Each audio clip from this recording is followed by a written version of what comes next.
Welcome to the Rich Dad Real Estate Show, where we talk about the good news and bad news of real estate, hosted by yours truly, Jaren Sustar. I'm here with Mark McMahon, and I am stoked to talk with Mark. Mark came on my personal podcast probably a year and a half ago, and his story was literally one of the most inspirational. It's actually sad at one point, but it gets inspirational.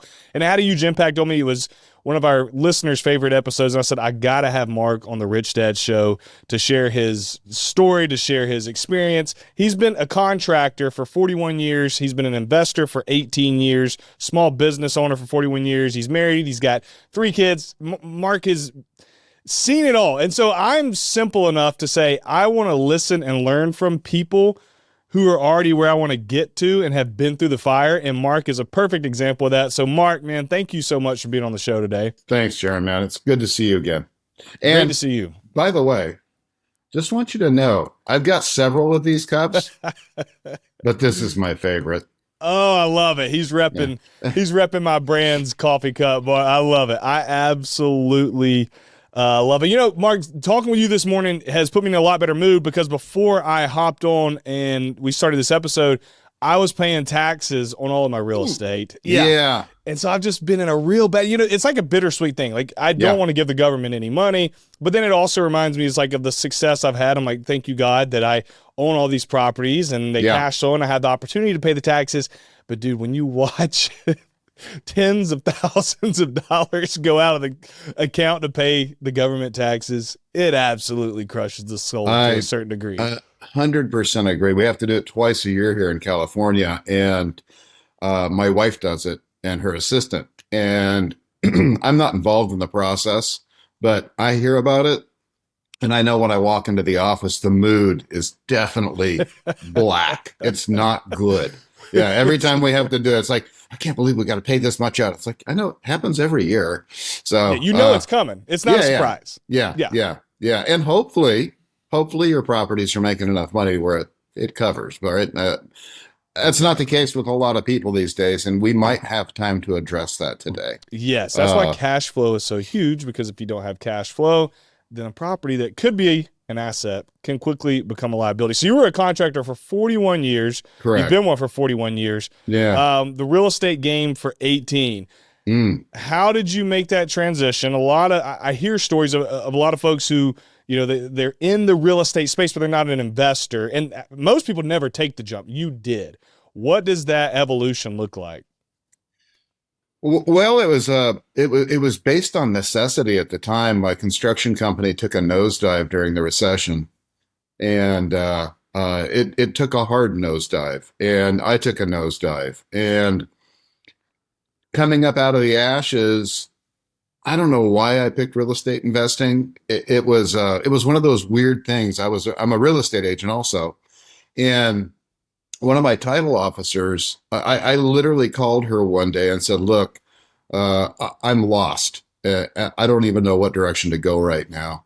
And she said, just come to this investment club for women meeting tonight. And I did. And that was it. I had never thought about investing in real estate before that. I had no thoughts of doing it. Went there. Long story short, I got my wife involved. And we ended up just kind of blowing up in many different ways. We blew up in a lot of bad ways on the journey, but for I think I've used this analogy before. It's one of these. You look at the stock market. That's mine and probably your real estate investing trail or road, and massive highs, massive lows, and property taxes and all that other crap that goes along with it, right? So that's how we got into it. It wasn't something I was, there's so much social media out there today that kind of points you in that direction. And it's a good thing and a bad thing, because not everybody's cut out for this game. But we did it. We didn't have any other choice. We were broke and hungry, and we made it work. So, and we can dive deeper into that, but it was a journey, let me tell you. Yeah. Well, it's very interesting what you can do when you reach that point of like, we have no other choice. Yeah. We live in a very comfortable society, especially here in the U.S., where most people never get put in that position. And I think that's what holds a lot of people back, is they don't feel a necessity. So if you can't create the inner drive to want more without pain, then you pretty much have to wait until you have pain to get more, and that's a very, very hard place to be. But when life throws you, some people just get thrown there. Like, you're doing the right things and you fail because you were trying something very hard. Yeah. It gives you this motivation to go and achieve more than you ever had before. And for your case, it was an external factor. And so you had to go through the Great Recession of 08, 09, 010. You didn't know it was coming. You didn't cause it, right? But you were in the marketplace at the time, and you had to navigate it. So what was that like? I don't get to talk to investors all the time who live through that. What was that like, going through all that, compared to where we are today? It's interesting because, and first off, let me preface it by saying I'm so glad it happened to us. The worst period of my life ended up being the best, and it was horrific. It was horrific. Cars repossessed, people knocking on the door, and the whole 9 yards. And had we not gone through that hard part, we wouldn't have what we've got today. I think, hard times make strong people. Is that the saying? I can't remember. There's so many different little sayings out there about it, but you got to go through the crap. You really do. You really do. And you have to learn to appreciate it. I think what's going on now with a lot of younger investors, and it's it's a dangerous place to be for a lot of them, because they don't really listen to the folks that have been through it, you and I sometimes, is they go out and buy properties that don't work because they want to get involved.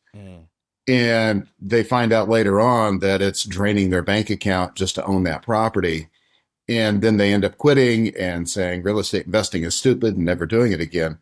And it's because there's so much misinformation out there about it. Investing is very simple. You and I both know that, right? It's a couple of things. It's always looking, and having a money source, and educating yourself. If you can do those three things, you're going to do fine.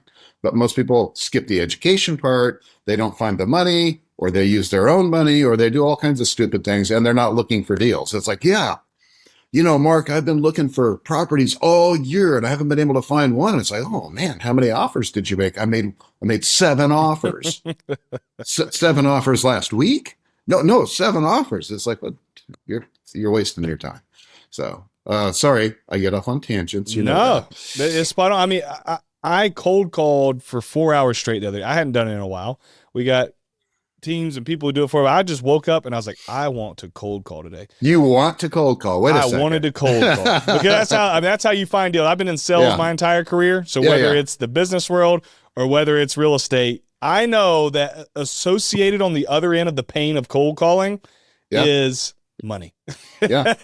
And it's the pleasure pain law, where if I put myself through enough pain of this cold calling, there's going to be some pleasure on the back end. 100%. And I called for 4 hours, and I think I got 5 total answers. One lady to schedule a meeting with. The rest of them were no's. That's good. And the other people that were no answers. That's a good day. Yeah. And to your point, people who don't really understand the game, and it's okay, they don't know. That's why we're talking right now, so that you can learn from us. Yeah. It is a very big volume game when it comes to finding deals to invest in real estate. You have to analyze deals daily. Like you just said, you have to always be looking. Then you got to know how to run those numbers. And as soon as those numbers make sense, then we make an offer at what the number needs to be for us to make a deal. Now, to the point that you mentioned earlier, there's a lot of people, I think, that were so antsy to get into real estate because they got real popular. Remember when the prices started going up in 20, 21, 22? Everybody wanted to get in. Well, it was, I want to say it was a bad time to get in, but it's interesting that the masses want to get in when it's actually skyrocketing, but then when it's back down and it's slowed down, when it's the real good time to buy, like I think right now is, at least over the last 3 years, no doubt right now is the best time to buy, because there's the least amount of homes sold currently since 1995. And so the market slowed, but nobody wants to do real estate right now because it's not popular. But when it was, people wanted to jump in, and they were just buying properties that they had no idea if they were going to make sense or not. I talked to so many people, Mark, who think that cash flow is rent minus mortgage. That's it. And I'm like, bro, you are going to lose lots and lots of money. The real estate has to be respected. It needs to be pursued because it will completely change your life. But it has to be respected because it has the power to change your life negatively if you do not treat it the correct way. So I have a little formula that I use when I'm looking at properties. And to your point, you're analyzing properties, you're making offers. Guys, that's like baseball practice, right? You want to be a good baseball player, you got to practice every day. What did Kobe do? Go in and shoot 80,000 shots a day or some crap like that? I don't know.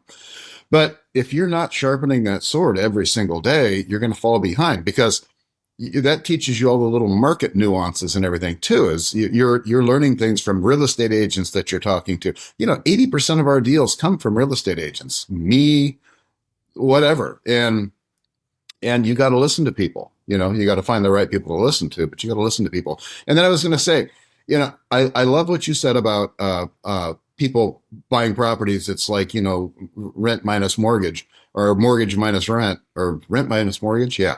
And it's a really simple formula. 40% of your rent, 40% of your rent minimum is going to go to expenses, not including debt.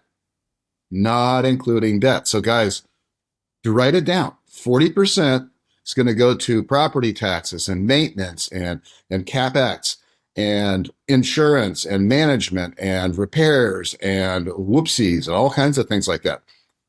Add your debt on top of that. That's your mortgage payment. And that whatever's left over afterwards is your cash flow. So typically, we do cash flow much lower than most people because we're West Coast.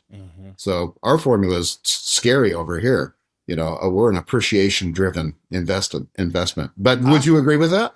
I would. Oh yeah, no doubt. I would agree with all that. And I would venture to say, and I'm going to go against the grain here, and I'm probably going to get some angry comments. Do it, square peg boy. 90% of the time, maybe higher, in the majority of real estate deals, cash flow is a defensive metric, and it's not where you build your wealth offensively. Oh, that's yes. After being in this game a long time. You've been doing this 18 years. You've been a contractor 100%. For 41.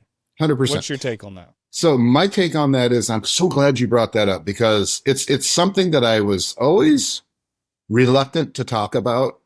Because you keep in mind, Jaren, right now I'm in a space where I'm getting kind of close to where I'm making some strategic investments right now and things like that. And my online persona, I don't have anything. So I want everyone to know out there, I've got no agenda whatsoever to be online anymore. I don't. I've got a show. I've got all kinds of stuff, but I have no agenda anymore. I don't have anything. I'm not selling anything. I'm not promoting anything. I'm just helping. Yeah. But everybody that's out there right now that wants to get into this game needs to realize that if you want to get good at it, you got to practice. And you've got to be realistic about your numbers. Then most people are not. But the practice part, and I'm glad you brought that up, practice is so important. I mean, I door knock. I'm 62 years old and I still door knock, and I get deals from it. So it's whatever works, but you got to practice your craft. It's not one of those things where you can just kind of sit back and, I'm going to buy a property every year. It's not that easy. Yeah. And that cash flow piece is the defensive part when you're running those numbers. They'll be like, hey man, I'm only buying a property if the cash flow is $400, $500, $600 a month. And I'm like, okay, well, you're going to miss out on a lot of great deals. Cash flow, at least when we're starting, in my opinion. Now, if we're talking about an Airbnb, or we're talking about, there's different scenarios where you're buying certain assets for a high cash flow number. Yeah. Well, let's say you're looking at the residential single family home, or whether it be a duplex, triplex, quadplex in the residential space. There's a really good chance you're not going to hit high cash flow numbers at the beginning of owning the property. Agreed. There's a very strong chance. But what that cash flow does is it protects you from the downside while tenants are paying off your debt and the property's going up in value over time. Now, rents based on historical data are going to continue to increase. Based on history, rents are going to go up over time. So what's that going to do to your cash flow? It's going to increase over time. But the whole point is, how can this money coming in protect us from the things that happen? You know, a water heater going out, maintenance, repairs that we didn't account for in our pro formas while we build the spread of net worth. Because every deal I've ever been a part of, Mark, every one of them, even my high cash flow deals, I've had mobile home parks that cash flow $4,000 to $5,000 a month. I've had Airbnbs that are right at $1,000 a month. They were all fantastic. You know what made me wealthy off of those properties? The appreciation gap over Your time, spread. them going up in value while potentially paying down my debt. Every single property, from the $50 a month in cash flow properties to the $4,000 to $5,000 a month in cash flow, it can't compete with the spread. Same with me. And the funny thing is people will get into this looking for cash flow, and sometimes in some areas it's not that available. And another thing too, and I'm not saying don't look for cash flow, but appreciation is a very real thing too, because this is a long-term thing. But if you're looking at your cash flow, so I'm a big proponent of never quitting your job, your job, until you've got like twice the amount of cash flow and it's been regulated over a year. So in other words, you have to understand that rents, you might be getting $15,000 a month in cash flow from your properties. In one bad month, 3 air conditioning units, it puts you in a tailspin. So I strongly suggest people do not touch the rents that are coming in for the first year or two, and build up that war chest of cash so that when bad things happen, you've got enough money. So in my 40% rule thingy, I put in for CapEx and repairs every month, whether I've got them or not, right? And I don't stick to this anymore because I've got enough money in the bank that whatever comes up, I can cover. But I certainly do stick with the rule that I really don't touch my cash flow. That's something that I bank for another day. I've got businesses that bring in lots of money. I've got other things that do things for me. And my real estate has become more of a tax haven, so to speak, than a source of income. And I know that's disappointing to some people, but as your business grows, I'm a lot of tentacles out here. As your business grows and your circle of friends and colleagues grows, opportunities are going to come to you if you're in this business long enough. You talked about a mobile home park. That didn't just land in your lap. Correct. You have other businesses that you do right now that are related to real estate investing. You did not have those. I've known you since the day you began. I remember you started following me. I didn't even know who you were at the time. and you were commenting on all my stuff, and it's like, oh, I like this guy. This guy's kind of cool. He's really nice. From South Carolina. He's and then look where you're at now. And it's like, I'm so happy for you. But that's the idea behind real estate investing. It's going to open a lot of doors for you, and you need to make sure that you can kind of turn that knob and open that door. Don't be afraid to do it. I'm looking, I do flips still, but I only do really, really profitable flips. I won't touch anything under $100,000 net profit. And they go much higher than that. So you'll evolve over time. Service businesses, all kinds of different things you can get into. And I don't mean to be so broad, but people are so narrowed down on that cash flow thing, Yes. And that's just that small piece of it. I love that. There's so many opportunities that open up through networking, and you're right. I still do it to this day when I go into new endeavors. I know that it's going to evolve over time because you just meet people who give opportunities and you run into things, situations. But when we set out, we get such tunnel vision. But I think the biggest thing to take away is we're going to get upside with owning this asset. This asset has been giving upside to people who've owned it since the beginning of time. So part of our job is, how do we mitigate the downside? If we can mitigate that downside, we're going to win on the upside. We'll be right back with Mark McMahon. Are you worried about your financial security in these unprecedented times? If you are, the next minute could profoundly impact your financial security. Imagine waking up to find the economy has plunged and your portfolio has plummeted 30 to 45%, while banks are in turmoil, holding your money hostage while waiting for FDIC intervention. Where would you turn? For many, this may sound like fiction, but it's a stark reality for those that have money on the line. Recently, America's awoke to both the NASDAQ and the Dow, plummeting over 1,100 points each and triggering a frenzy of sell-offs. History shows us how a single event can crash the market, like the dot-com bubble of 1999, the subprime mortgage crisis of 2008, and the pandemic of 2020. But today, we're facing multiple bubbles: commercial real estate, stock, bonds, and banks. Combined with the relentless inflation, the threat of global recession, the specters of war, and you have the perfect storm. The consequences could be catastrophic, plunging us into unprecedented crisis. America is sliding in the age of discord, with trust in institutions collapsing and the democratic norms unraveling. The quality of life for Americans has declined. Wealth is concentrated among the rich, while the median American family income stagnates, creating a dangerously top-heavy social pyramid. Moreover, hostile countries like Russia, China, and Iran are working to destroy the U.S. dollar. Gold is a no-matter-what store of wealth that you need. That's why Robert has been such an advocate of gold, and he trusts Allegiance Gold. Allegiance Gold is ready to help you incorporate physical gold as part of your portfolio and protect it against economic uncertainty. Visit protectwithrobert.com today to learn how you can qualify for up to $5,000 in free silver with a qualifying investment. Or give them a call at 844-3-ROBERT. Remember to mention Robert and Kim sent you when you contact Allegiance Gold. Secure your IRA or 401k today with Allegiance Gold. Visit protectwithrobert.com or call 844-3-ROBERT. Welcome back to the Rich Dad Real Estate Show. We're talking about the good news and bad news of real estate with Mark McMahon. So, Mark, you've done a lot of different deals over the last 18 years. How did you get started tactfully when you're like, all right, your wife and you were ready to jump into this thing? What was the strategy that you deployed? Work, it was pretty simple. We did this. It was a competition at that investment club for women thing that I talked about earlier.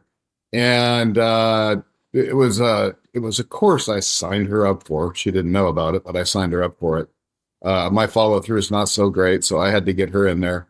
And the competition was to get as many houses under contract in 60 days, I think, as we could. And so what we would do is I'd go out. At that time, I'd found work. We hadn't started investing yet, but I had found work with the banks doing property preservation for REOs, for foreclosure homes. So I was changing lots, remodeling them, and getting them ready for the real estate agents to put them up for sale. Wishing I was the real estate agent that got the listing, but I was the one that got the crap, Eventually I started getting some stuff, but in the beginning, no. So we would do that all day. She would run the back office for that, and I would go out and do all the work with a couple of guys, and then I'd come home at night and we'd stay up till probably 2:00 in the morning, making offers on listed homes. And at that point, I didn't know what wholesaling was, but that's what we were. We were finding houses to for the person that was teaching the course. We were finding them houses to flip. So we were getting paid a fee if we found something. So we ended up getting 2 houses under contract in the 2 months, and they ended up buying them. And so we won the contest, but it took us from probably 7:00 at night till 2:00 in the morning, 5 to 6 days a week, to get those 2 houses under contract. And, we had sort of a light bulb moment, and that's when the tactical stuff started coming in. Okay, well, why can't we do this for ourselves? Because we were making $3,000 on each one, on the which was life-saving. I mean, we got that first check and was like, we can buy whatever we want at the grocery store. No, it wasn't ribeye tonight, baby. No, I mean, we didn't go that big, but I mean, before that, it was literally, okay, what are we going to eat this week? What are we going to spend our money on? And, as the cars are slowly leaving, we were going through all that financial crap at the time. And because it wasn't paying, we had a house and the toy hauler and the truck and all that stuff from my contracting days. So that stuff was all kind of slowly going away. So tactics had to be, okay, what do we do to do that, but for ourselves? Because we knew these guys were making 30, 40 grand on their flips. And I'm a contractor. So, okay, what's the one thing missing? It was money, right? It's always typically money. If you can work hard, you're 50% of the way there, right? But the other 50% is finances. And we figured that out. So we started, and I want to preface this by saying private money is a dangerous, dangerous tool. And as well as I do, I got semi-famous for talking about private money for all those years, right? And now I've kind of backed off on that a little bit because I think it's like heroin, man. You use it, it's amazing, but it can kill you, right? It can kill you. Or fentanyl, I guess, would be the more appropriate thing to say.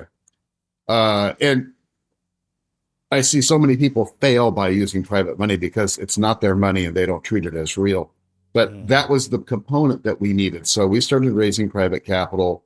And I'm happy to say, after nearly 18 years of investing, none of our investors have ever lost a penny. However, we've lost somewhere in the realm of $1 million. And that's $1 million that we had to come up with out of our pockets or by selling a property or whatever the case may be to pay our investors off so they never knew we were in trouble. And every investor we had back then, we still have today.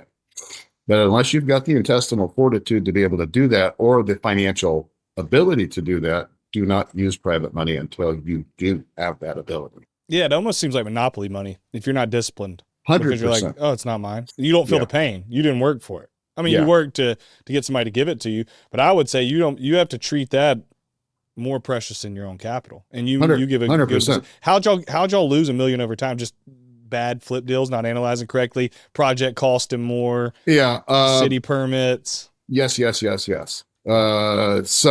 I mean, and it happens. It happens. Oh, yeah. I mean, the most recent one was, there's a real famous Airbnb area out in the desert called Joshua Tree. Mm-hmm. And we had a house out there that we were going to flip. And permitting, you brought that up.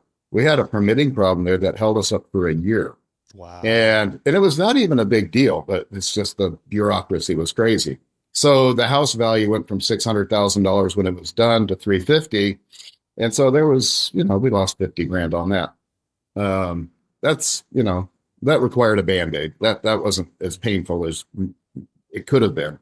But we had another large project in Hawaii. We were building 4, 5, 6 houses and flipping a couple of houses. And we had done really well with this gentleman that we were partnered with over there. Then all of a sudden he took on too much and ended up just leaving the state. Oh. And I got stuck with all these projects. All my investors' money were in them. And so I had to go over and finish them up. And we lost money on all 3 of them. So I had to write checks out of all 3 of them. So that was $250,000. And then a lot of little things here and there, but we've done hundreds of things. So it's, I mean, you're net positive, but it's always interesting to hear just those stories because everybody only hears the good stuff. Yeah. And you got somebody who's been doing this 2 decades, a lot of success, can pretty much wake up every day and, do what he wants. Pretty much at this point. Yes. And still throughout the course of it. But I think the biggest thing is you made it right. Once you kill your reputation, and this is anything in life, this isn't just real estate. Please, all you have is your name. Yes. When your name has nobody respects, or even more than respect, trust you any longer, then you're pretty much done in the business world, because every business transaction is done on the basis of trust. And so you look at, and I can tell you examples just like Mark did of where I've used other people's money and we had a lemon of a deal. Mm-hmm. My investor got all their capital back plus their interest. Yeah. And to this day, they still invest. And the same things and that's the important part is okay, this, you mentioned it earlier. There's going to be ups and downs. Over time, it's going to go up. Yeah. You're going to have both. How do we do the morally correct thing? How do we operate with integrity? How do we do the right thing throughout our journey? Because those who continually do the right thing over time, take care of the people, take care of their partners, and are honest, they are going to win. It's biblical principles. It's principles that have been around the earth forever. You may take a hit immediately on the short term, but if you do the right thing, eventually you're going to come out on top. Don't put yourself in a situation where you can hurt somebody, right? So in other words, don't start off with private money. Save your money, put 20% down, do it the old fashioned way. I don't suggest anybody does it the way that I did it. Desperation is a funny thing, right? But we were desperate, and we didn't have the financial backing to make it right if something went wrong in the beginning. Thankfully, the bad things that happened didn't sink us. And we were able to sustain our payments to our investors. But had that not happened, because we were not prepared when we got into this game, had that not happened, we would not be investors today, right? We would have been about 3 or 4 months of investing, and that would have been it. So again, when you're just starting and investing, make sure that you've got another source of income. And I know there's people out there that are in the same situation as me, or the same situation I was in, and they want to get into this game. It's still possible. I'm not saying don't do that, but for the majority of the people out there, they do have a paying job, right? Keep that job, live on that income. Whatever money you make from investing for the first 2 years, do not spend a penny of it. Build up your bank account. Don't buy so many properties. I see people also overbuying properties too. It's a slow thing. You don't have to buy every property that comes along. Be very, very careful and selective about what you buy. That portfolio is your retirement. It's your retirement. It can eventually be your ticket to getting out of the rat race, so to speak, but you're just trading it for another rat race. People think that, oh, I'm going to be a real estate investor. I mean, I've been at this for a long time, and I'm just getting to the point now where I'm not working 60 hours a week. So make sure that you realize that going into it. It's an amazing thing. And when you're in control of your own time, that's also amazing. But it can also be, if you're not really disciplined, it can also be very difficult to stay in the game. So keep your job. You know what escaping the rat race is to me? It's doing what you love. Yeah. Because we were made to work. And so this notion of I'm just going to get to a point where I don't have to do anything ever is going to lead to misery. It just is. It's going to lead to misery because that's not how we were created to do, and you're probably going to die early, and you're going to have all these problems. You want to be able to choose what you want to do. That is. Well, let me ask you something. What does retirement look? I'm sorry, interview you. What does retirement look like for you? Exactly what I said. So for me is being able to choose what every day looks like. Some days that's cold calling for 4 hours a day. Other days that's driving around looking for deals. Other days that's sitting and shooting content. Other days it's doing this, doing that. The biggest thing for me was I am very passionate about real estate. I'm very passionate about helping people with their finances through real estate, get to a place to where money isn't an issue. So money was an issue for me. When I first came out of college, I had over $100,000 in debt, 65 of that was student loans, had a truck debt, had credit card debt, and I was making $45,000 a year but driving a box truck at Centos. And so it was a problem. I was in big trouble. I was behind the 8 ball. And so for a decade, I've climbed out of that. For half of that, I just paid off bad debt. People think, oh, man, it's great to own real estate. Well, yeah, but for 5 years, I was just making money, paying off debt, making money, paying off debt. Yeah. And so I would live the blue-collar life, bunch of debt, middle lower class. And then I said I wanted more. So we worked to increase our income while paying off our debt.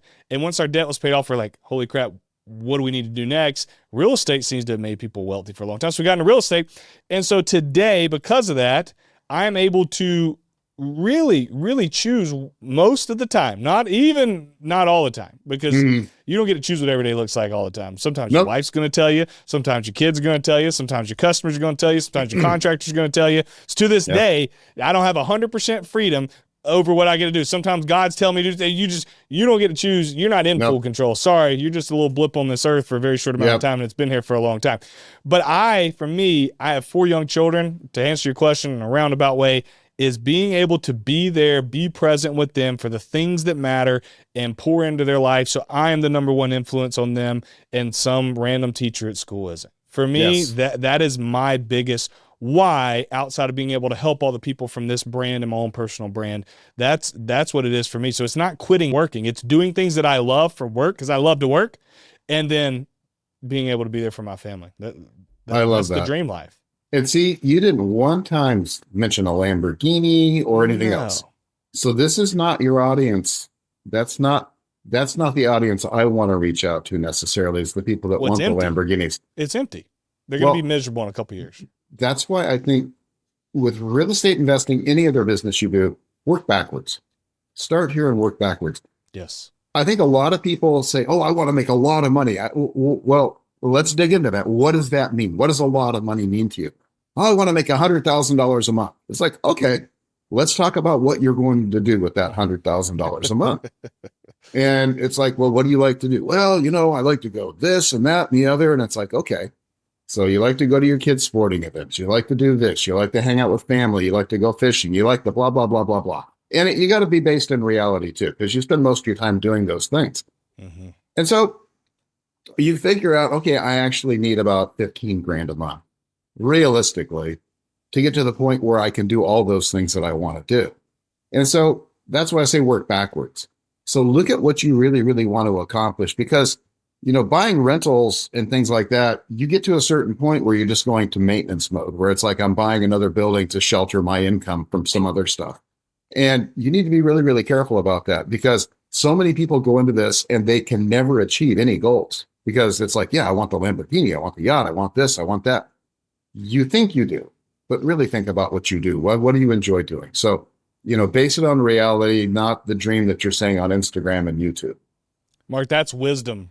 Seriously, that is what you just said is true wisdom, because people go floating through life thinking that they just want this certain dollar amount, but they don't really know why they want it. And they're at the end of that rainbow is emptiness. I'm telling you, at the end of that rainbow, you're going to be empty. You're going to be hollow. You're not going to be happy. I do a gratitude journal every day and every night. It's something that helps keep me grounded. It's very simple. It takes 3 minutes. It's all pre-done for me. I think it's called the 5-minute journal. If anybody wants to do that, I have no affiliation. But it's good for me, because I can struggle not being present if I don't take the time to do that. I went back and I looked. At the end of each day, it asks for the highlights of every day. Okay. Do you know, I just wrote them down right here, the 4 biggest highlights for me. Now, Brandon, you've got to do amazing stuff in your life. I've got to do amazing stuff. I get to travel and speak. I get to do all kinds of cool stuff.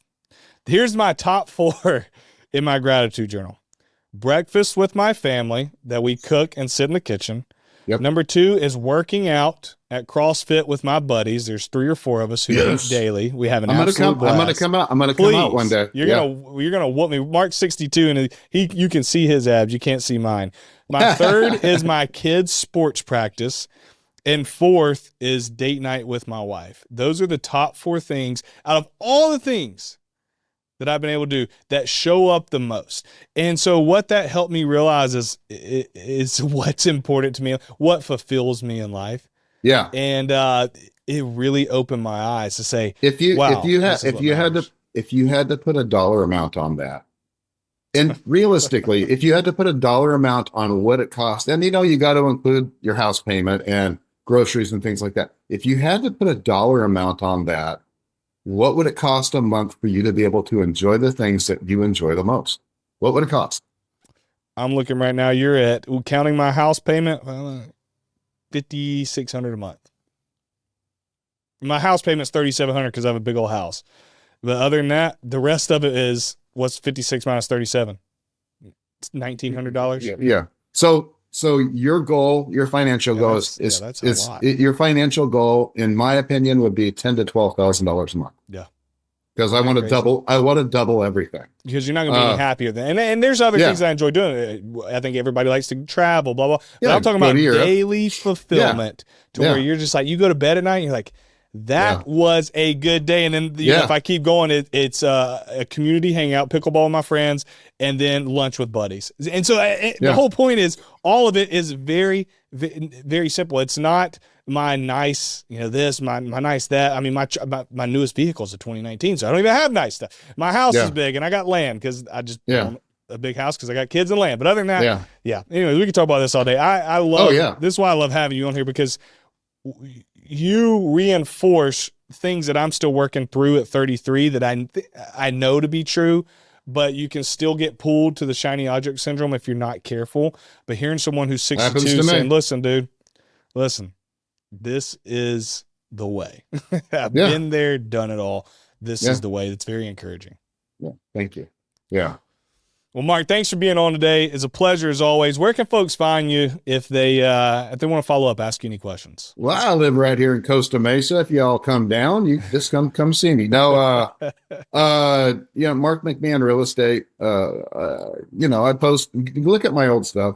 Go to YouTube. Same thing. Mark McMahon Real Estate. I've got a lot of tactical stuff in there that you guys can learn from. There's. That's it, really. I still post occasionally when I get something that I think is worth talking about. I don't put out a lot anymore, but I've got thousands and thousands of posts. So go enjoy. I'm thankful that I was able to pull you back onto the World Wide Web for 30 to 45 minutes today. I had fun, man. Thank you. And he's 3 hours behind. We record these at 11 a.m. Eastern. He did this at 8 a.m. his time, and he had already been up at 5:30, 62 years old, to do his workout. The man he's just a stud. I'm so glad you joined us today. So, Mark, thanks a lot, man. Look forward to talking to you soon. Thanks, bro. Peace. Thank you for tuning in to today's episode of the Rich Dad Real Estate Show, where I talk with Mark McMahon and the strategy he's used to invest in real estate for the last 18 years. Guys, if you have not already, go down to the show notes and grab my ebook, How to Buy Your First Investment Property. It's going to walk you through all the steps you need to get started in this amazing asset called real estate that can completely change your lives. Thanks for tuning in this week. I'll see you next week. This podcast is a presentation of Rich Dad Media Network.